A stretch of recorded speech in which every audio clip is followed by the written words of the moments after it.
Jesus. Cabocla de todos.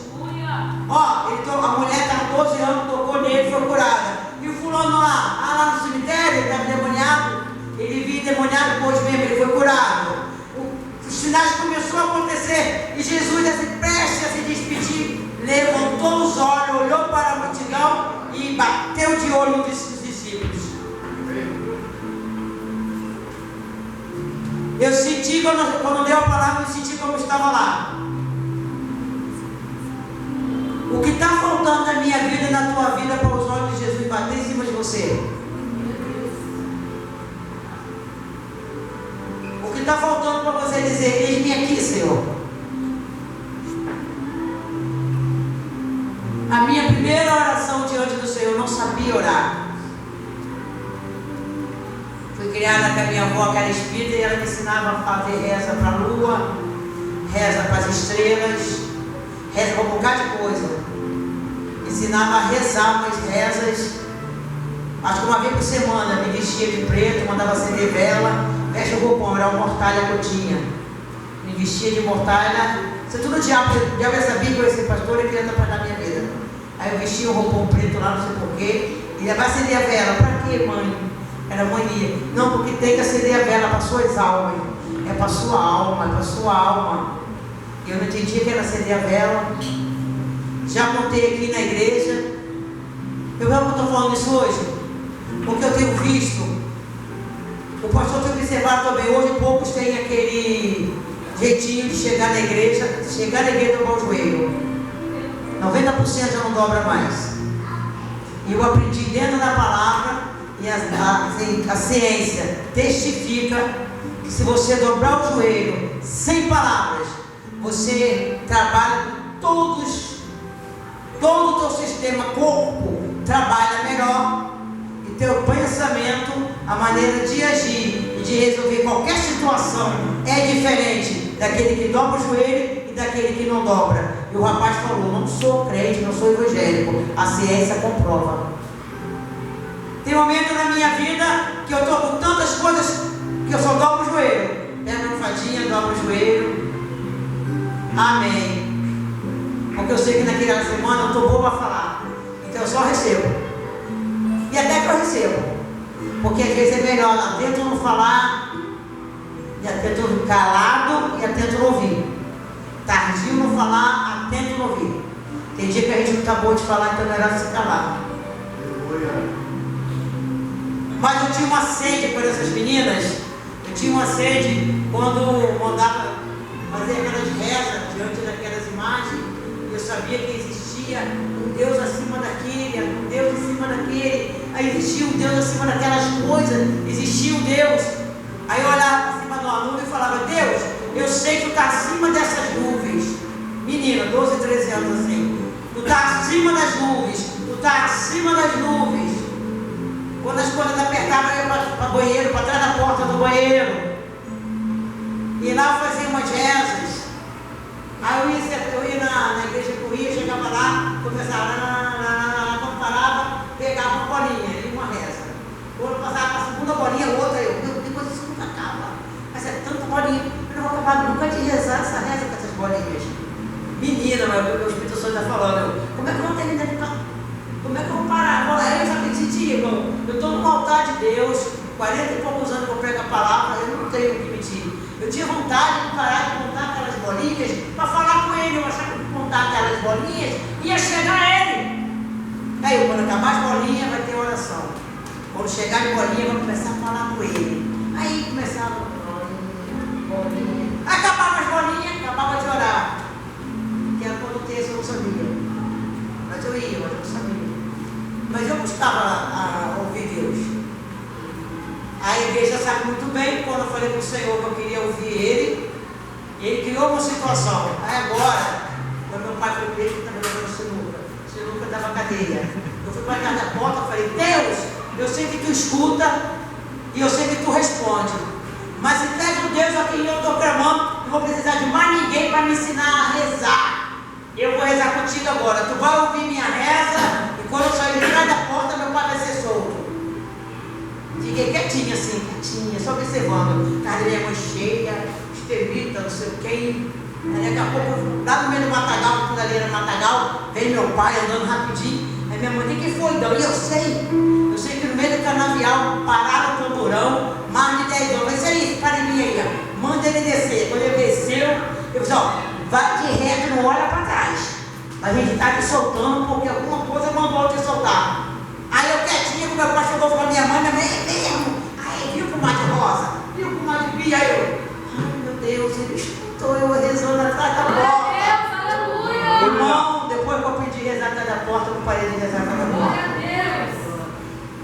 Aí quando eu estava enferma, aí definitivo que ficasse enferma, igual elas, eu já não rezava atrás da porta porque eu não tinha força para rezar. Aí minha mãe falava assim, aí a vizinha da minha mãe falou assim, ô dona Rosa, chama as igrejas para rezar por ela, chama uma igreja, chama uma, chama duas, chama três, chama umas 4 igrejas. Eu já contei na igreja, mas estou sentindo vontade de contar de novo. Eu sentada no sofá doente, entre as 6 meninas, igual essas aqui, quando eu vejo ela, eu lembro delas. Só que elas eram batizadas, buscavam Deus de madrugada, buscavam no jejum. E continua. Se não está fazendo, continua. Letícia, vou te falar algo. Eu digo para quem quer ser separado, vou falar com vocês. Quer ser separado do Senhor? Não existe roupa para a igreja, não existe roupa para o mundo, uma veste uma só. Porque nós somos luz.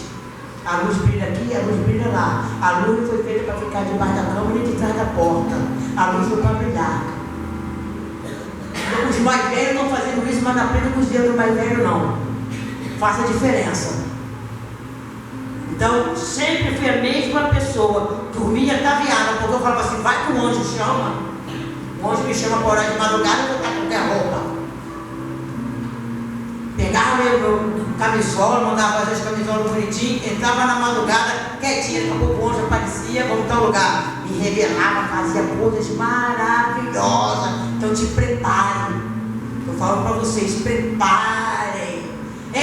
Para usar, não é? Pergunta ao Espírito Santo de Deus. Ele tem ciúme de nós. Ele cuida de nós. Quando aquelas meninas começaram, vieram, que eu parecia que eu tinha falado minha vida para elas. Elas começaram a falar e cantar e pregar. Quando elas começaram a orar, elas estavam orando a mesma linguagem que eu orava atrás da porta. Elas começaram a orar pelo Deus que tudo pode, que não precisa de vela, não precisa de espada, não precisa daquilo, não precisa daquilo. Eles só precisavam que eu reconhecesse que era Deus. Como que essas meninas sabem disso? Como que essas meninas sabem minha vida toda? Por que elas estão falando aqui de volta orando atrás da porta? Eu não conheço elas, elas estão falando a minha vida. Glória. Pastor, gente perto dele, como que é isso? Como é que ela fala essa língua e eu não falo? Por que elas estão falando da minha vida? Elas falam tudo que eu estou passando, como eu orei. Ai, porque elas se separaram para Deus. Elas são batizadas com o Espírito Santo revela ela. Então eu quero isso para a minha vida. Glória a Deus. Isaías ouviu Deus falar e falou, Senhor, envia-me a mim. Samuel ouviu, Samuel, Pai, Senhor, pastor, é tu que estás me chamando? Não volta a dormir, Samuel. Deus chama Samuel, diz que Deus foi no quarto de Samuel. Deus estava lá no quarto de Samuel. Ele volta, aí o pastor entendeu, meu filho, é a voz de Deus. E se for ele te chamando, quando ele falar, tu fala, Senhor, porque o teu servo ouve. Deus, porque você, Deus, vai falar para o juiz, para o tenente, para o major, você. Mas me conhece? Está comigo? Você, Deus, pô, cara. Fala que o teu servo ouve. Fala, Senhor. Quem diz que tu és Senhor, quem diz que diga que eu sou o Senhor.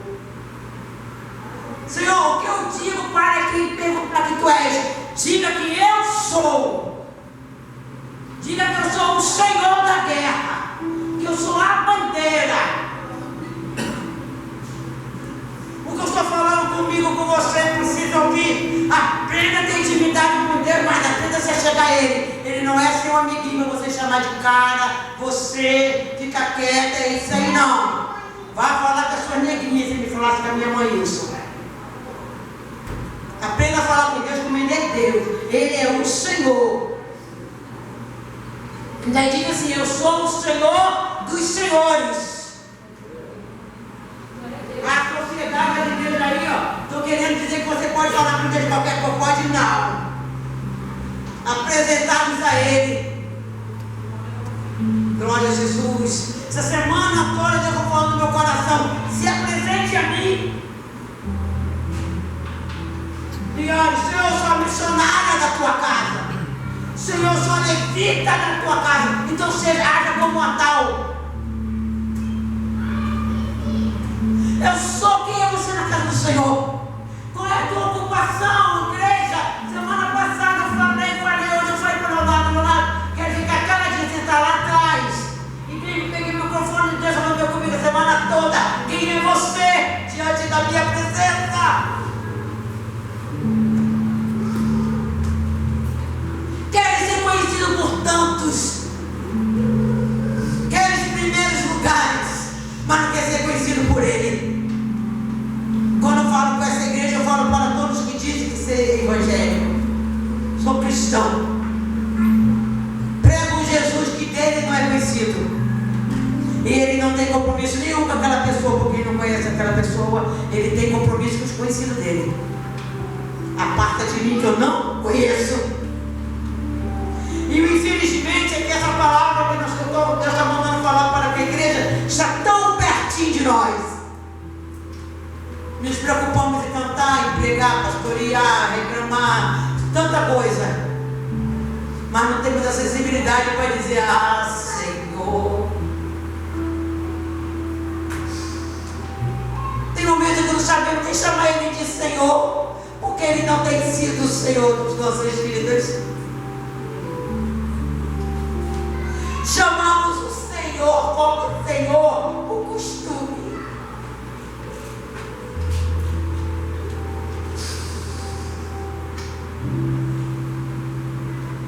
Mas vocês, quem aprendeu e parou, volte a ter as melhores práticas.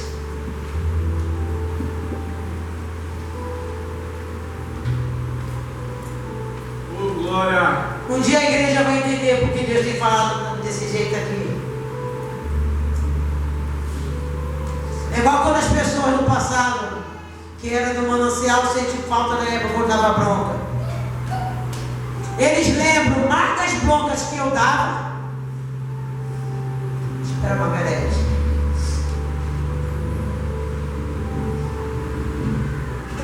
Eles lembram mais das broncas que eu dava do que o tempo que eles passaram na igreja. Glória. Porque Deus castiga e bate quem Ele ama. Glória. E esse mal espiritual tem entrado nas igrejas. Mas a palavra de Deus diz que a minha casa será chamada casa de oração.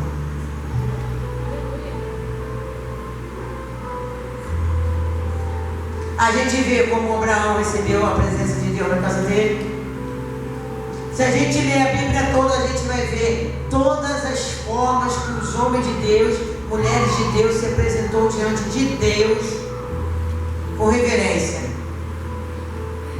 Deus não é nosso amiguinho. O Espírito Santo não é o nosso coleguinha.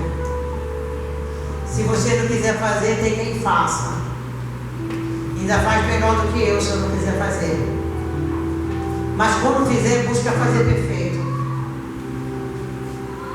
Eu aprendi com o presbítero Leonardo que se Deus quisesse perfeito mesmo, Ele mandava os anjos. Ele mandou a gente, porque quando nós buscamos a perfeição, a gente acaba acertando. Porque a gente buscamos acertar. E essa é a palavra que eu falo para as meninas. Busque se separar para o Senhor. Lá fora estou pintando o sede, deixa quem quiser pintar o sede. Jesus olhou aqui para a multidão e diz assim: e toda a multidão procurava tocar-lhe, porque saía dele virtude. E ele levantou os olhos para os seus discípulos e dizia, ele olhou para os discípulos e falou assim: e aí, ó, o evangelho foi pregado, os endemoniados estão aí para ser libertos, os doentes estão aí para ser curados. Quem não conhece a palavra está aí para ouvir. E até quando eu vou estar convosco? Até quando eu vou estar convosco? Para vocês ficarem esperando que eu pregue, que eu fale, que eu cure. Então não estou dizendo que vocês farão milagres maiores do que aquele do meu nome. Aquele do meu nome não faz milagre. O presbítero levou essa palavra, logo visualizei aqueles discípulos. Quando desceram, que viram cego, demoniado para ser livre, pessoas querendo ouvir a palavra e pessoas querendo unção. Eles olharam para o outro assim, ó. Mas Jesus que passou a madrugada, Jesus orando, Jesus passou a madrugada no monte, Jesus está cheinho, mas Jesus vai fazer a parte dele e a nossa. Quando Jesus olhou a multidão, qual é o pai que não veio levantar a voz para assim, aí, mano? E Jesus levantou os olhos para os discípulos e diz: bem-aventurado vós, os pobres, porque vosso é o reino de Deus. Bem-aventurado vós que agora tendes fome, porque sereis fartos. Ele estava dizendo assim, ele falou a multidão e falou assim: bem-aventurados sois vós, porque vocês estão aqui hoje buscando. Bem-aventurado vós os pobres, porque o vosso é o reino de Deus. Bem-aventurado vós que agora tem fome, porque serão fartos. Está dizendo assim: agora tem fome, agora estão me buscando porque sente fome. Mas por que ele falou agora? Porque serão fartos. Ele está dizendo assim: vão vir com fome e vão continuar com fome? Não. Estão vindo com fome, mas serão fartos. E por que a gente, por mais de 10 anos na casa do Senhor, fica agindo como se não conhecesse a palavra dele, orando da mesma forma, fazendo as mesmas petições, as mesmas linhazinhas, e